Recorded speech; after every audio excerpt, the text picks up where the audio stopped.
Hello everyone, this is Aarti Kaushik. So today's topic is SOP. SOP is a standard operating procedure. So what is the purpose of SOP in pharma industry? How to prepare SOPs?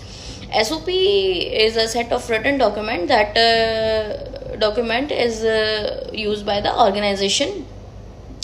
सो जो SOP होती है हमारी वो pharma guidelines को follow करते हुए बनाई जाती है कि जो फार्मा के अंदर मेंशन है गाइडलाइंस, चाहे वो TRS गाइडलाइंस है, चाहे वो WHO गाइडलाइंस है, एवरीथिंग इन गाइडलाइंस को फॉलो करते हुए भी कोई भी स्टैंडर्ड डॉक्यूमेंट बनाया जाता है. सबसे पहले आता है कि भाई SOP ऑन SOP वो क्या, उसका क्या पर्पज़ होता है. SOP ऑन SOP में आप मेंशन कर दो कि भाई जो भी आप डॉक्यूमेंट्स बनाओगे, जो SOPs बनाओगे, आप उसमें कौन सी लैंग्वेज यूज़ करने वाले हो और आपका फ़ॉन्ट साइज़ क्या है, और जो आप हेडर फुटर यूज़ करने वाले हो वो उसका साइज़ क्या है, कितनी लाइंस में वो कवर होगा, और क्या कहते कौन कौन रिस्पॉन्सिबल पर्सन है उस चीज़ में, ये सब मेंशन किया जाता है कि भाई SOP ऑन SOP में. आफ्टर देन आता है प्रोसीजर फॉर प्रिपरेशन कि how to control, how to distribution, how to destruction of SOP, ये सब मेंशन होगा आपके SOP ऑन SOP में. स्टार्ट करते हैं कि SOP में क्या क्या चीज़ें, कौन से स्टेप आपको फॉलो करने होते हैं.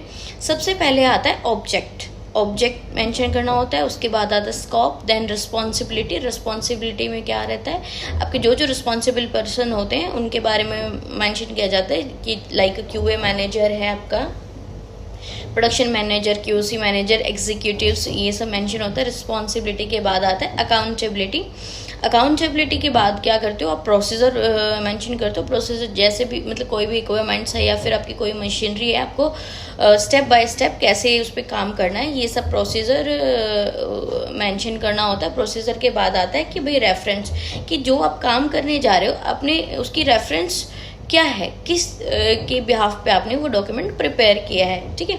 रेफरेंस के बाद आता है उसमें एनेक्सर नंबर्स मेंशन किए जाते हैं कि भाई उसका नंबर क्या है. एनेक्सर के बाद आता है उसका एब्रीवेशन, जैसे कि उसमें शॉर्ट टर्म्स जो यूज़ होती हैं वो मेंशन की जाती है. लाइक SOP हो गया, SOP is a standard operating procedure.